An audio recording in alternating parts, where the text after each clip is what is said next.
April 8, 1943.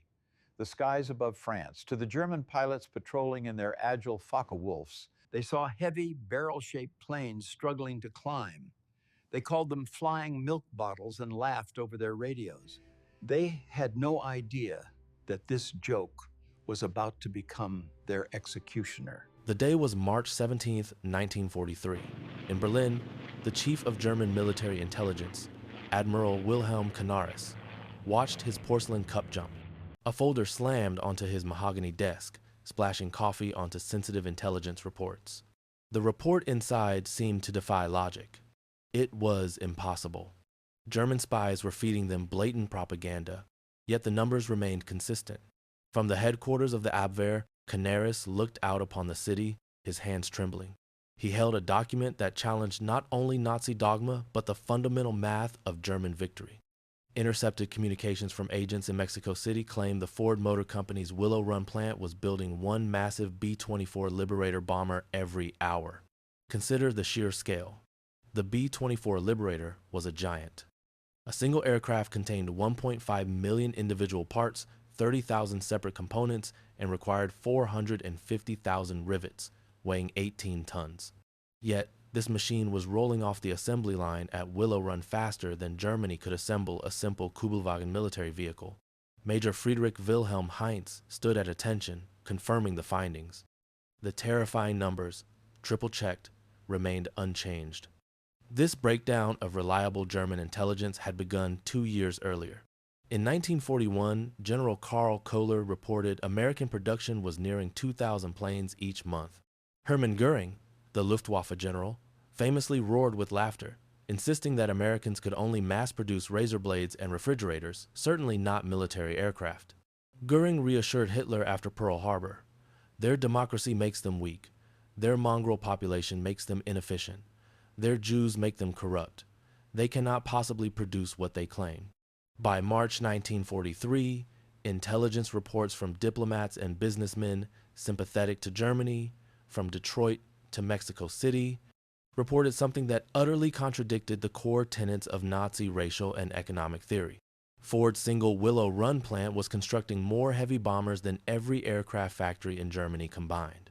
Admiral Nicholas Ritter, Abwehr's head of air intelligence, spent 3 weeks rigorously reviewing the data. Ritter reported back to Canaris, "If these figures are correct, and I believe they are, Germany has already lost the war. It is now only a question of mathematics and time." Colonel José Ungría, the Spanish military attaché, met Charles Sorensen, the architect of Willow Run. Sorensen revealed that when he visited Consolidated in San Diego in 1940, B-24 production required 180,000 man-hours per aircraft. Sorensen famously sketched out the entire production flow one night in his hotel room.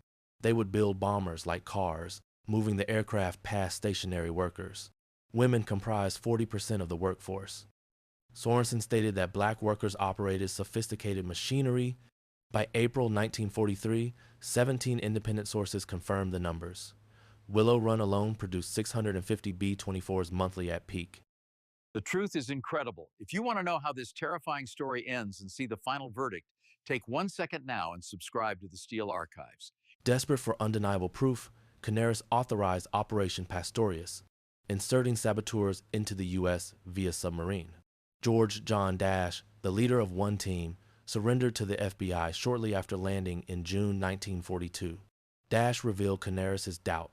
"Berlin doesn't believe your production figures. They think Willow Run is propaganda." Agent Lamon asked incredulously, "They don't believe we're producing a bomber an hour?"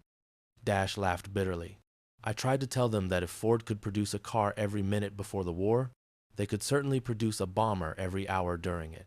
They accused me of being a defeatist." On April 20th, 1943, Canaris personally presented the entire intelligence package to Hermann Göring. Göring, weighing over 280 pounds, picked up a photograph. "Canaris," Göring said with contempt, "do you take me for a fool? These are obviously wooden mock-ups, props for propaganda." He asserted that the plant likely produced 50 bombers monthly at most.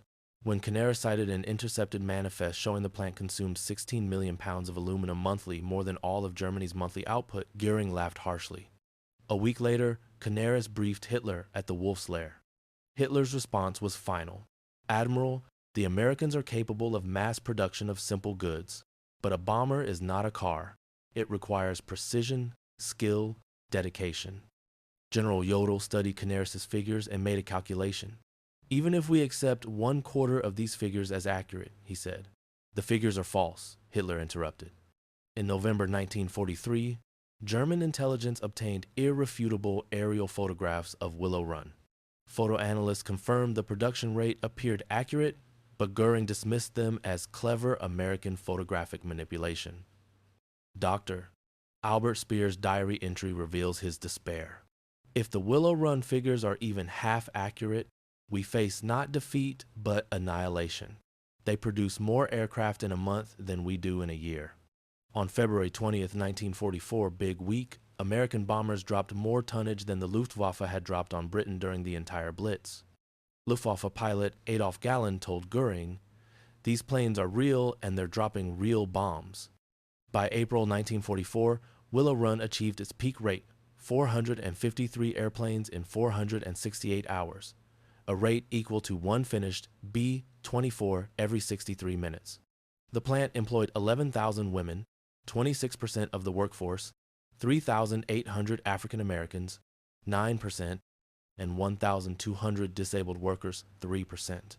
This demographic breakdown would have completely shattered Nazi racial ideology.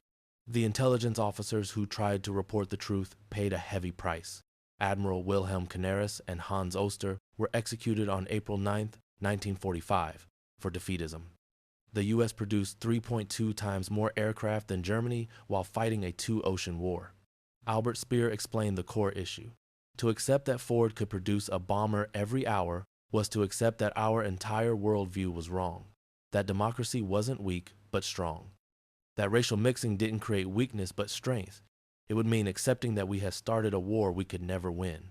The final German intelligence report, dated April 20th, 1945, Hitler's last birthday, contained the final verdict. Germany dies not from lack of intelligence, but from lack of wisdom to believe intelligence that contradicts what we wish to be true. Let future generations learn reality does not bend to ideology. Mathematics does not yield to mythology. The story carries a profound warning. Reality doesn't care what you believe. Those who deny reality in favor of ideology will ultimately be destroyed by it.